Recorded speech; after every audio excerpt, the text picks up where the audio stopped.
What's up, everyone? Welcome back to Grant's Lawn Care. Bringing you all along with me on this May the 6th, Tuesday. And what we have here is an extremely overgrown property. Another one that I'm bringing on that I was asked to by one of my regular clients to take care of. So I'm gonna do a quick walk around. It is very high, so it's gonna take a good bit of work. But I'm gonna bring you all with this walk around real quick. We could do a quick pre-inspection and we're gonna get this thing started. So as you can see, I don't know if the video is doing any justice, and forgive me for the traffic sound, but I'm about a very busy highway. But as you can see, very overgrown. Very overgrown. There's water mirror.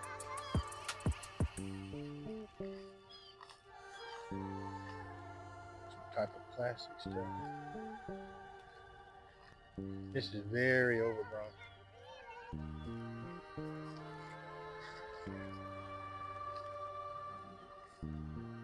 Weeds about as tall as I am.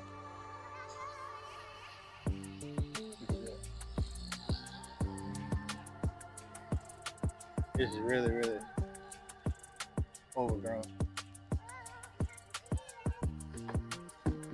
Backyard is overgrown. Pretty bad. So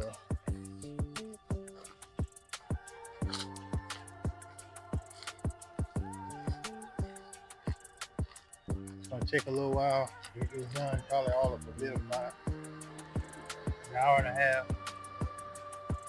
When the bush is done, well,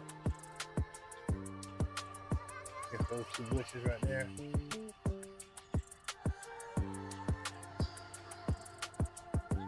I'm guessing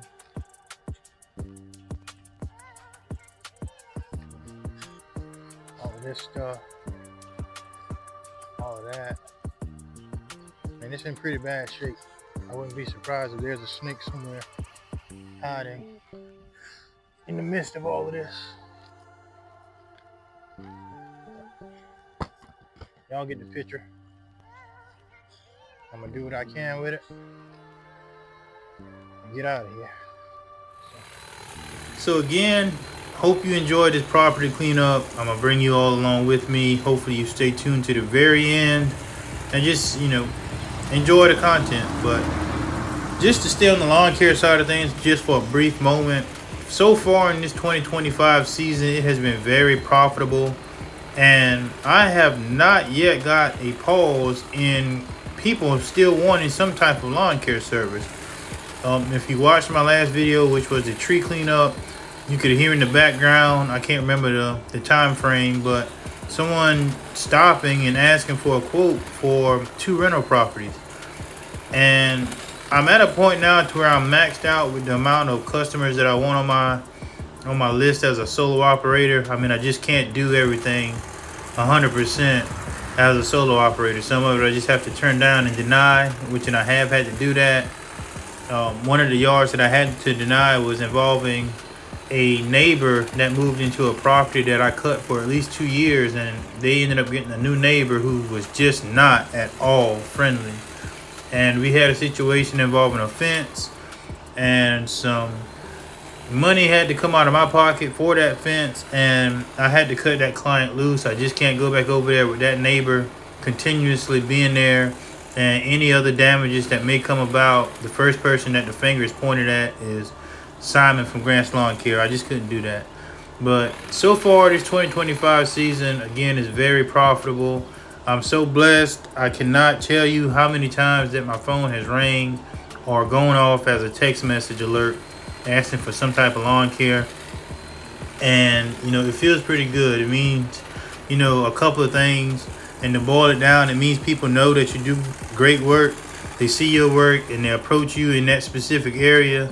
And number 2, that everything that you hoped and prayed for, going into a lawn care business, is coming.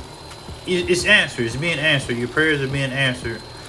And That's the best thing that you can get out of all of that is everyone, when you get out here and open your own business, and like I said, sticking to lawn care, you hope to be profitable, you hope to get jobs, and you just hope to get out here and showcase your talent. So that's all I got on that. Again, sit back and continue to watch the video, and I'll chime back in here shortly. But again, just to sum it up, 2025 so far has been highly favored and blessed in my way. So yeah.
You all can see here in this video, boom, the trailer falls apart on me. This, if you haven't been watching the channel long, this has became my backup trailer, and it was sitting idle for a good while now. Ever since I ended up getting my new trailer, that trailer right there has pretty much been sitting idle. And the reason I had to jump back into it is because the tires on my newer trailer were bald. They were pretty slick, and it wasn't going to last very much longer, especially with it heating up. It was not going to last very long. So I had to jump back on my reserve trailer, and as you saw, it failed right there on the corner. The pin ended up breaking, I guess, going down the highway and maybe hitting bumps, and then maybe just hit the right one and it shattered off. But anyway, as you can see, sometimes you just got to make the best out of a situation and keep going. So we getting started here with the thick stuff with the mower, and stay tuned because it is definitely going to be a journey from here. My blades, I'm going to be 100% honest, my blades were already used from the prior days of cutting, so they were really not sharp at all. They were pretty bad off, I'll put it to you like that. But they still ended up, as the video goes on, doing a good job. After several times of going over the property, in different angles and cutting it and getting everything mulched up, it still did pretty good. But I don't recommend it at all, running dull blades.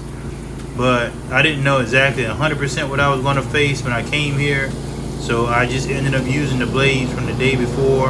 I didn't change out into anything new, and again, it worked out. But I highly recommend, if you go out and do properties of such, I think sharper blades would definitely be your best friend, and I would even per se gator blades would be the best thing for stuff like this, depending on your setup and your situation of your deck, rather if you got the actual mulching system and everything on there. But that's my take on that.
made it this far into the video, I greatly appreciate it, but it's that time to go down memory lane. Again, this is something I've been trying in my videos just to bring back a little bit of nostalgia, make you think back about times that you had, in days past. But, being that this new era that we're in now, new generation that we're in now, that things just aren't the same. So thinking back and just trying to, again, bring back some fond memories. This is going to shock a lot of you, but, and this is coming off the brain, off the top of the head, but I want to say something that I really was not a big fan of, that everybody else that I know growing up from childhood to now still are. Y'all ain't going to believe this, but I am not a big fan of Icy Pops. I really am not. Like, I just really never got into the swing of Icy Pops. Like, you got ice and a little bit of flavor in a pouch. Like, I never was like the head over heels running to the Young's Market or whatever to get one. Like, or if the ice cream truck back in the day, for those of you whose neighborhoods had ice cream trucks, matter of fact, my town still has 1 or 2 ice cream trucks that go around, but Icy Pops just were not my thing. Like, they just didn't satisfy that, like, refreshing cool down per se, more so in the spring and the summertime, that I could get from a regular ice cream sandwich or just a vanilla cone. Call me basic, but I don't really like every flavor of ice cream. Vanilla to me is hands down the best ice cream. Like, you can't top vanilla, in my opinion. I don't care what you say, you can't top vanilla.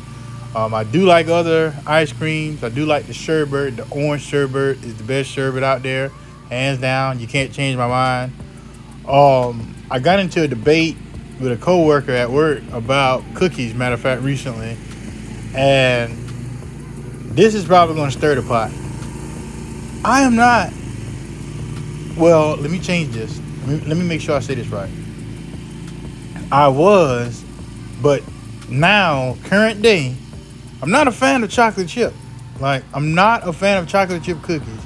Like, if I had to say my favorite cookies, and this ain't no particular order, but my favorite cookies would be oatmeal raisin, peanut butter, snickerdoodle, sugar cookie would probably be my top if I had to go off the top of my head right now.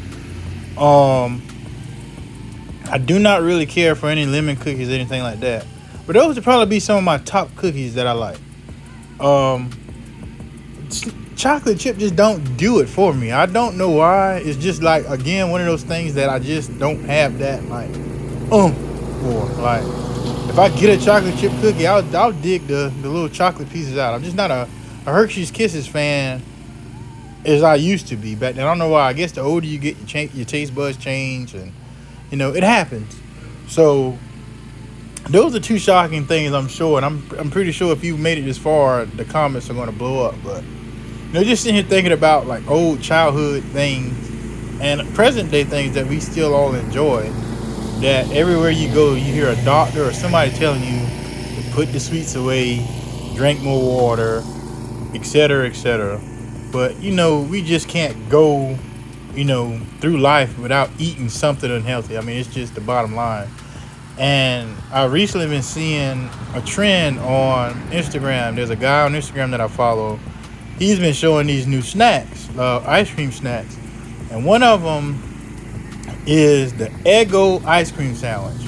And I think it comes in chocolate chip, and the other one is like blueberry. Of course, I would be the blueberry one if I could find them. And another ice cream snack that came out is the Pop-Tart ice cream sandwiches.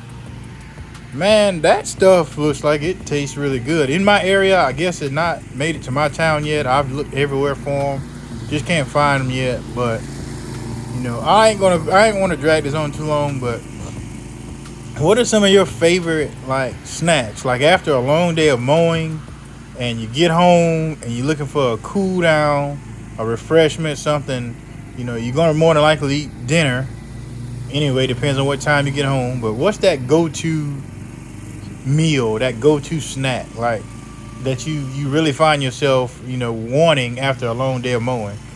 And I'm gonna wrap this up after this, but I would say right now, growing up, I'll put it like this: was my favorite meal was fried pork chops and rice. I could literally eat just plain rice and fried pork chops with ketchup. That was hands down my favorite meal growing up as a child. Like, my grandparents had that pork chop recipe down to excellence.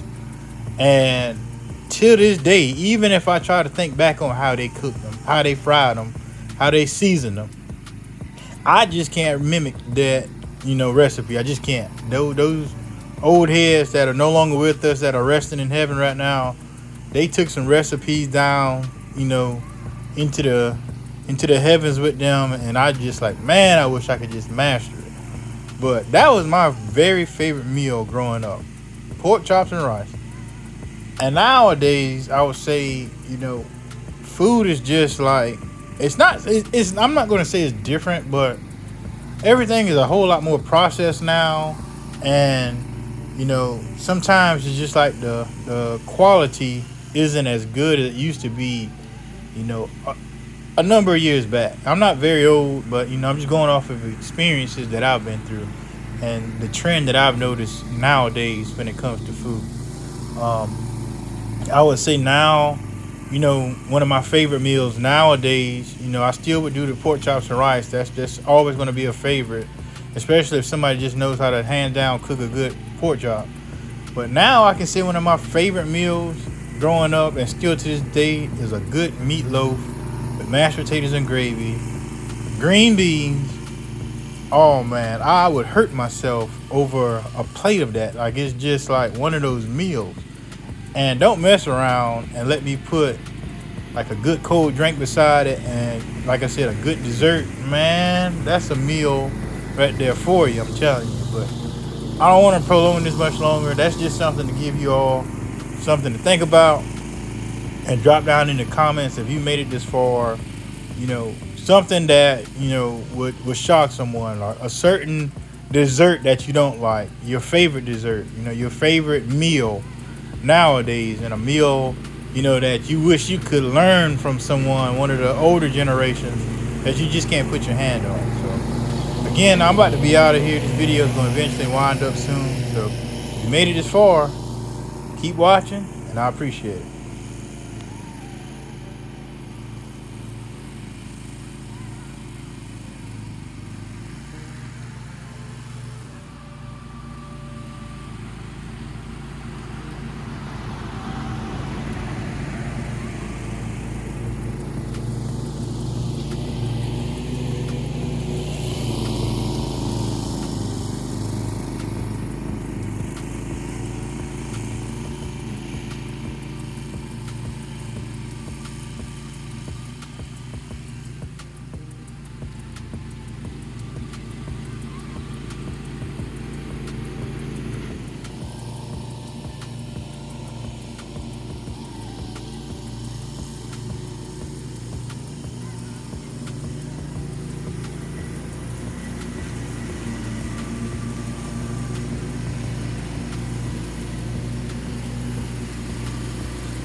I take the time to thank everyone who's tuned into this video.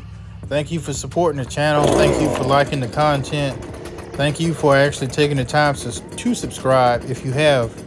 I've been seeing my subscriber numbers go up just a little bit. Still not as fast as I would like it to, but hey, it happens. But thank you for tuning in to Grant's Lawn Care. This is Simon, your host, checking up out of here.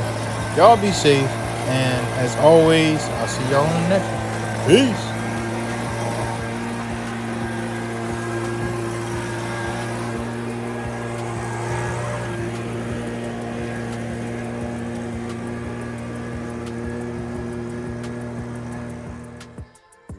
All right, everyone, we are complete.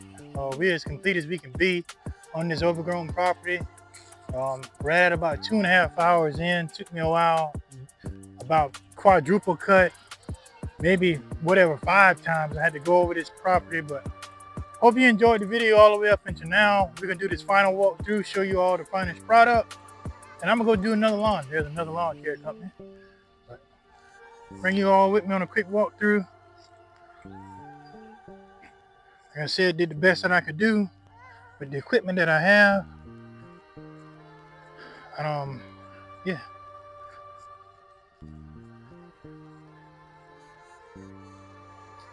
Got everything knocked down. A lot of that stuff I just have to get, recut and retained. The next time it's mowed by me or whoever else takes over. But I got it taken care of. I did not get super close at all to the underpinning. As you can see, it already had prior damage before I came here. And anybody knows that weed eaters and underpinning do not get along. So the edges around the perimeter of the home may not look 100%, but hey, I'm not gonna take my weed whacker and go there and cause more damages that I didn't even put there in the first place. As you can see, everything is taken down, looking really good in my opinion for an overgrown, as you can see. And surprisingly, I didn't see not one snake out here. Not one at all, as overgrown as this was, and as much cover that the snakes would have had out here. I didn't see not one. But you can see all of that's looking good. I did not go into grave detail around those piles of wood. The simple fact, like I said, this is a rental property from what I understand. Whoever moves in or takes over after the fact, that's on them.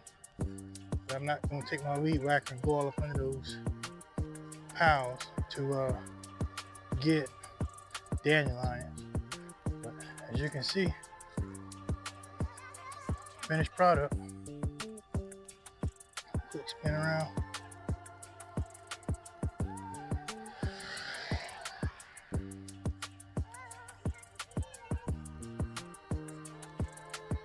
Near the highway. Very busy highway.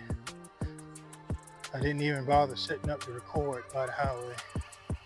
But it was, you ain't missed nothing. Everything was the same, overgrown. And me multiple times running it over with the skag. That's it. I don't know whose trash this is. I'll move it just for the sake. There it is. Finished product. Thank you all for tuning in to Grant's Lawn Care. I appreciate you watching. Hopefully I'm not too close to the camera. But I'll catch you all in the next one. Peace.